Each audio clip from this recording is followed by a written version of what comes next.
जरा सोचिए, जिस गोल्ड को हमारी दादी नानी सबसे सुरक्षित निवेश मानती थी और जिस फिक्स्ड डिपॉजिट यानी एफडी को हमारे माता पिता सबसे भरोसेमंद समझते थे, इन दोनों का ट्रेंड अब धीरे धीरे आउट हो रहा है और आज का नया इन ट्रेंड है म्यूचुअल फंड्स।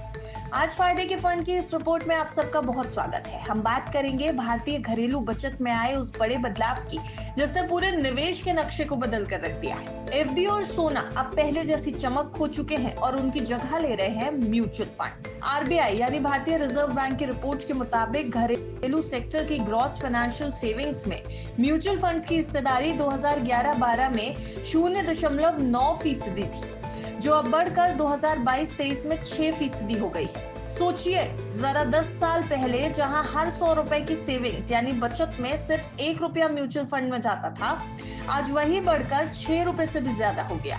जुलाई 2025 के आंकड़ों पर नजर डालेंगे तो इक्विटी म्यूचुअल फंड्स में 42,673 करोड़ रुपए का नेट इन्वेस्टमेंट आया है, यानी शुद्ध निवेश।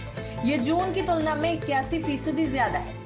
इतना ही नहीं, 2020 में जहां म्यूचुअल फंड से 3,845 करोड़ का बहिर्वाह हुआ था, वहीं 2025 में तस्वीर पूरी तरह बदल चुकी है।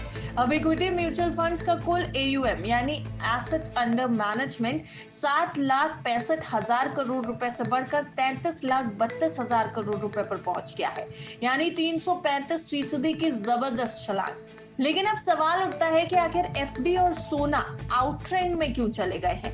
एफडी की कम ब्याज दरें लोगों को इस समय अट्रैक्ट नहीं कर रही, वहीं गोल्ड जो पहले एक सेफ हेवन माना जाता था, अब उतना रिटर्न नहीं दे रहा है जितना इक्विटी दे सकती है। इसके साथ ही साथ गोल्ड के बढ़ते प्राइसेस में निवेश करना भी थोड़ा मुश्किल नजर आ रहा है।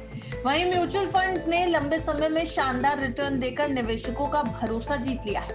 डिजिटल टेक्नोलॉजी और डीमैट अकाउंट्स ने निवेश को आसान बना दिया है और सबसे बड़ी बात यह है कि लोगों की वित्तीय साक्षरता यानी फाइनेंशियल एजुकेशन बढ़ रही है। लोग समझने लगे हैं कि बाजार में उतार चढ़ाव तो आते रहेंगे, लेकिन लॉन्ग टर्म में म्यूचुअल फंड्स एफडी और सोने से कहीं बेहतर साबित होते हैं। आजकल हर दूसरा निवेशक SIP को अपना रहा है। हर महीने एक छोटी सी राशि निवेश करके लोग रुपी कॉस्ट एवरेजिंग का फायदा उठा रहे हैं, यानी बाजार गिरे तो ज्यादा यूनिट मिलते हैं और बढ़े तो कम। यह अनुशासन निवेशकों को बाजार के उतार चढ़ाव से घबराने नहीं देता। वैसे आपको एक आंकड़ा और समझा देते हैं जिससे जानकर आपको हैरानी होगी। NSE में लिस्टेड कंपनियों में म्यूचुअल फंड्स की हिस्सेदारी 2010 के 3.7% से बढ़कर 2025 में 10.4% पहुंच गई है। यानी अब म्यूचुअल फंड सिर्फ एक इन्वेस्टमेंट ऑप्शन नहीं है, बल्कि भारत की कॉर्पोरेट दुनिया में एक बड़ी ताकत भी बन चुके हैं। तो साफ है कि निवेश की दुनिया बदल चुकी है। एफडी और सोना अब आउट है और म्यूचुअल फंड्स इन।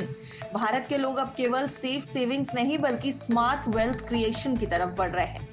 आप क्या सोचते हैं, आने वाले 5 सालों में म्यूचुअल फंड्स की हिस्सेदारी और कितनी बढ़ सकती है? कमेंट में अपनी राय हमें जरूर बताइएगा। लेकिन आपको ये जरूरी जानकारी भी दे दें कि हमने ये पूरी रिपोर्ट सिर्फ आपकी जानकारी के लिए तैयार की है। बाजार में निवेश करने या नहीं करने का फैसला अपने फाइनेंशियल एडवाइजर की राय के साथ लें। ब्यूरो रिपोर्ट विस्तार।